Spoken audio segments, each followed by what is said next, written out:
What's up, Fantasy Rant Nation? It's Lee Cook here with Week 14 waiver wire ads. Can't believe it, but the playoffs is already here. What a quick season. It's been an eventful one for injuries. As always, a lot of activity on the waiver wire. You know, you can't win your draft. You can't win your league at the draft, but you can certainly lose it. You normally win the league on the waiver wire. So, guys, I'm going to get right into it. Going to start with quarterback. I think the top quarterback of the week is Jake Browning. Kind of feels a little bit like a no-brainer as far as guys under 50%. He's 28% owned on Yahoo right now. Back-to-back QB4, pending Monday night's results tonight. But, yeah, I mean, he's got weapons. T. Higgins is finally healthy. He's got Jamar Chase. He's been getting other guys involved. You know, it's a tough schedule to finish out with Minnesota playing, lockdown defense right now. Pittsburgh is kind of in disarray, and then Kansas City to finish the year. But, hey, the Bengals are actually in the playoff hunt again, and the kids look good. I mean, he's passed the eye test, so that would be my number one quarterback. Another guy I would look at would be Gardner Minshew. He's a bit of a roller coaster, but I do feel like he gives you a pretty decent floor. He's going to get you at least, 14, 15 points. He's not going to give you single digits very often. He's only 28% owned. He's got Pittsburgh, Atlanta, and then the Raiders, who did look pretty good on defense yesterday, but haven't really been spectacular all season. So some decent matchups there. Another guy who's worth checking out is Matthew Stafford. He's a little over that 50% threshold, 57 in Yahoo, but he's got the Washington Commanders, whose defense has just been god-awful really the whole season, but even more recently, giving up just a ton of QB1 performances, and then he finishes with New Orleans and the Giants. So 57% owned is worth checking out if you need a replacement for C.J. Stroud, if you need a plug-and-play guy, if you were riding Joshua Dobbs for a while and that train crashed. Matthew Stafford would be a guy I would be looking for as well.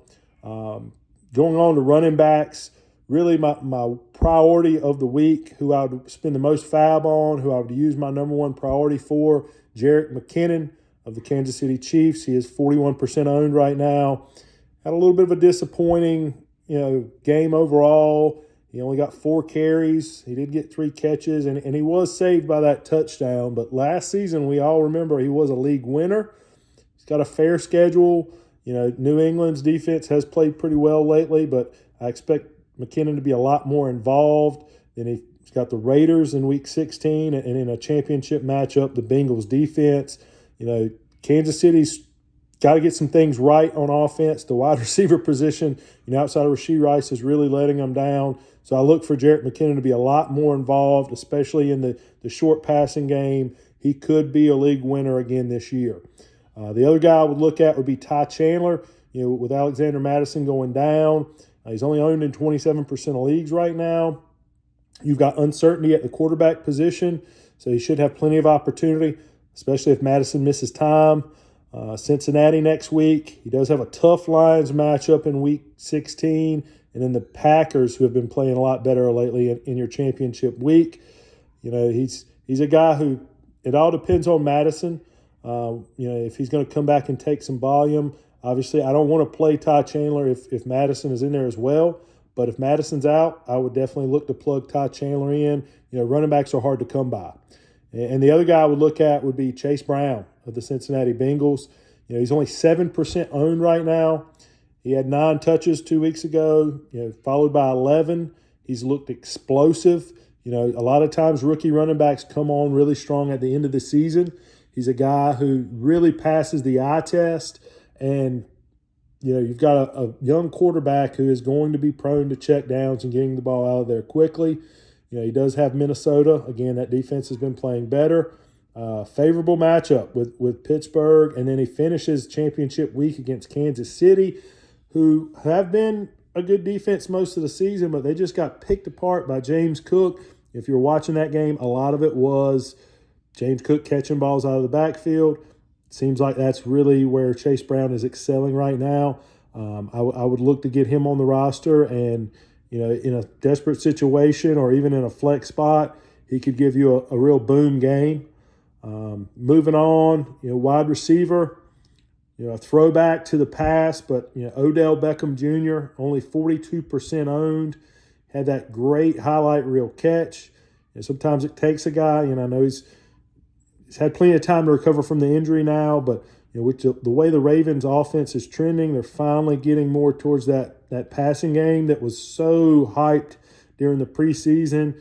You got some favorable matchups there. You've got Jacksonville. The San Francisco defense is good, but all year long they've given up points to the wide receiver position. Even in this last week with Drew Lock at quarterback, DK Metcalf still had a good game. And then Miami to finish the season. Odell's definitely a guy that I would pick up and play wide receiver 3, flex spot. He's a guy you can get in. Noah Brown would be the next one I would look at. Now, he hasn't given you anything since week 10. We know that. He had huge games, week 9 and 10, got hurt, fell off the face of the earth. However, there's a lot of opportunity there. A lot of this really depends on C.J. Stroud. I'm not trying to play Noah Brown if it's Davis Mills or anybody else. But he does have a lot of opportunity possibly. Tank's out. We don't know how severe the Nico Collins calf injury is. And then you look at that schedule, you don't want to play in Week 16 against the Browns. You don't want to play anybody against that Browns defense if you can help it. But Week 15 and Week 17, he gets the Titans, which has just been a pass funnel, a very good defense to play your quarterbacks and your wide receivers against. Noah Brown is a guy who could be a league winner this year. If we could see some more production anywhere akin to what he did week 9 and 10, and that position group's getting really thin. Dalton Schultz has been out as well. So those targets got to go somewhere, especially if CJ doesn't miss much time. Noah Brown is a guy that I could see as a wide receiver too to finish the year in these last 3 weeks. And yeah, I'm getting him. I personally have him already on quite a few teams, and if C.J. Stroud's playing, I'm playing Noah Brown against Tennessee. The other guy I would look at would be Parker Washington, Jacksonville. Lost Christian Kirk for the season. They do have quite a few options still. Calvin Ridley, Zay Jones, Evan Ingram has been blowing up. But in those few opportunities that Parker Washington has had, only I think very few amount of targets. He's catching them, and he's caught touchdowns in the last couple of weeks. So I could see him getting more involved. Hopefully Trevor Lawrence will get a little more healthy to end the year, but he's kind of that desperation dart throw. At tight end, I think my number one pickup would be Davis Allen. 0% owned on Yahoo right now. He has a favorable schedule, and if Higbee misses time, he's a guy I want to get in my lineup. A lot of people, don't have a good tight end, punted on the position, injuries. It's deeper than it's been in years past, but still, not a ton of high-quality options. The big one for me there is if Higbee is not in this next week against Washington, the Commanders have been a pass funnel, run funnel, whatever you want to do. Their linebacker play is awful. Their only decent linebacker, Jamin Davis, just went on the injured reserve. So their over-the-middle defense is just wide open. If Davis Allen's the starter, I could see a tight end 1 finish again this week against Washington. And then he does finish up the year New Orleans, which has been really bad against the tight end all season, and then the Giants. So a lot of this, again, depends on, injuries and how much opportunity he has, but that's a guy I want to stash on my bench. Another guy I would look at, especially if you've been struggling at this position, if you've had some gooses, you're struggling to really get anything. Tanner Hudson, since he's become more involved with the Cincinnati Bengals over the last 6 games, he's only averaged 4.6 targets a game. On those 4.6 targets, he's averaged 4 receptions. So he's a guy that's not really a ceiling play right now, but he gives you a solid floor. He's going to give you that 5 to 8 points. In these close playoff matchups, it is imperative that we do not come away with gooses. And, a lot of people, at the tight end position, you're just throwing darts. He's a guy with Jake Browning, really coming into his own. Young quarterbacks look for that drop-off. They look for that safety valve. Tanner Hudson's a guy that I'm definitely looking to play, if I've had a lot of bad performances at tight end. In Dynasty, he's a guy that if he's still out there, pick him up. Even if you're out of it, he's a guy who could help you next year and beyond.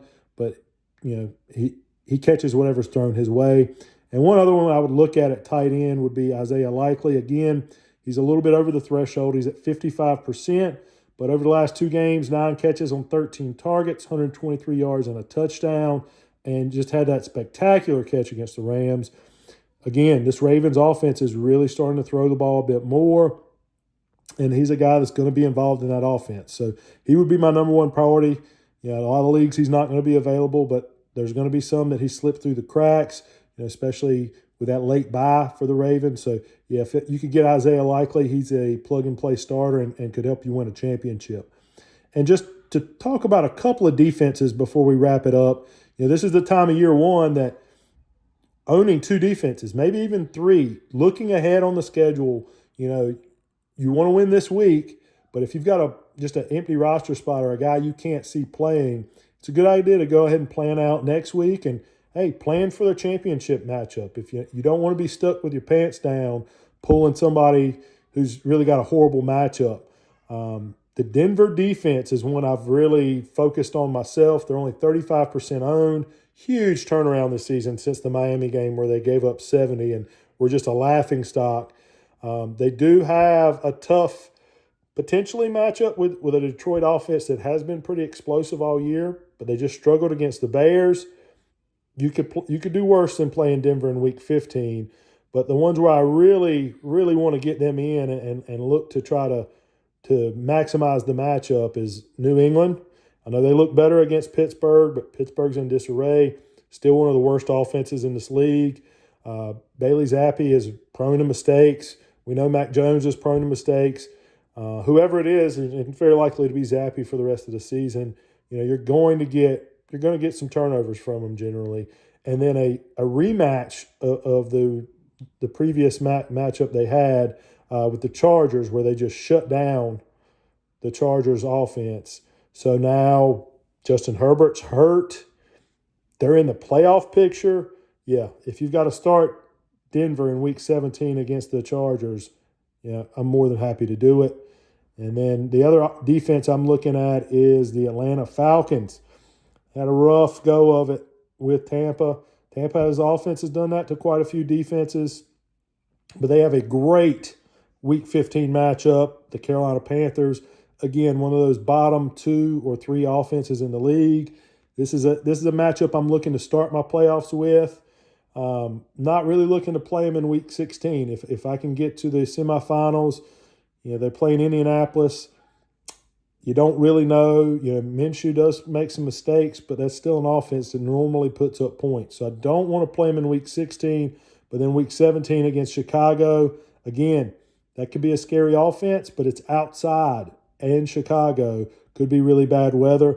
So just kind of looking ahead to those playoff matchups, those are a couple of defenses I wouldn't mind stashing and trying to slip in when I can. Guys, I appreciate you joining me. Please join us Wednesday night for our normal Fantasy Rant podcast, and good luck in the playoffs.